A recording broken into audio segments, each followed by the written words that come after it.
Hello, my name is Seth Ressler, and I'm the Digital Doc Connector for Jacobs Media. And in this short video, I'm going to show you how broadcasters can generate more sales leads, close more deals, and increase revenue by harnessing the power of the internet. To do this, we're going to use a strategy called content marketing. Here's how it works. Meet Cindy.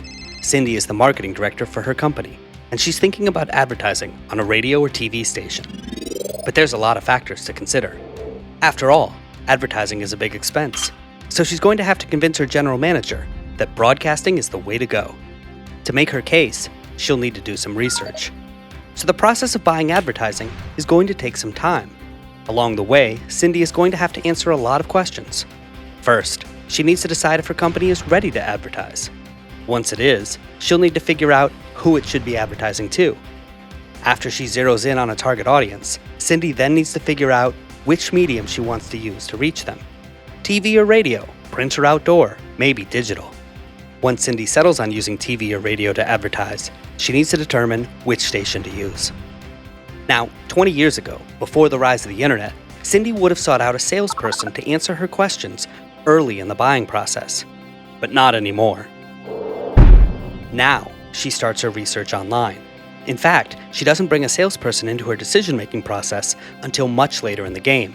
By the time she talks to one, Cindy pretty much knows what she wants. This means that salespeople today have much less influence over potential clients than they used to. If we want to have more influence on Cindy's decision, we're going to have to find a way to engage her earlier in the buying process. How do we do that? Well, Cindy's turning to the internet to answer her questions, so we need to make sure that we engage her there. We need to create online content to help Cindy answer her questions.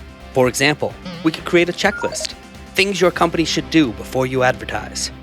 Then we could write a white paper, how to target the right audiences for your products and services. We can follow up with a webinar, how to choose the right media outlet for your advertising campaign.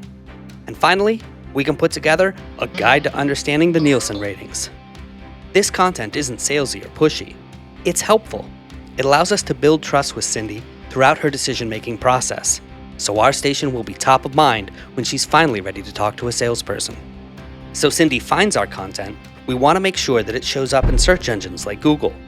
We want it to be easy to share on social networks like LinkedIn and Twitter, and we want to promote it coming in and coming out of commercials on our own station.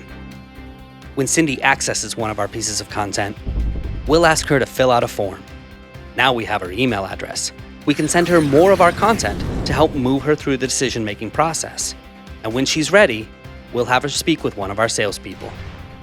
We've used our content to build a relationship with Cindy, and our salesperson has reached out to her at just the right point in the buying process, so he's much more likely to close the deal. And as we close more deals, we generate more revenue. Content marketing helps us build relationships with potential clients like Cindy earlier in the buying cycle. It allows us to nurture our relationships with these leads until they're ready to speak to a salesperson. And because our salespeople can focus their time on qualified leads, they'll close more deals. Content marketing is the key to generating more revenue. My name is Seth Ressler. I'm the Digital Doc Connector at Jacobs Media, and you can find out more at jacobsmedia.com.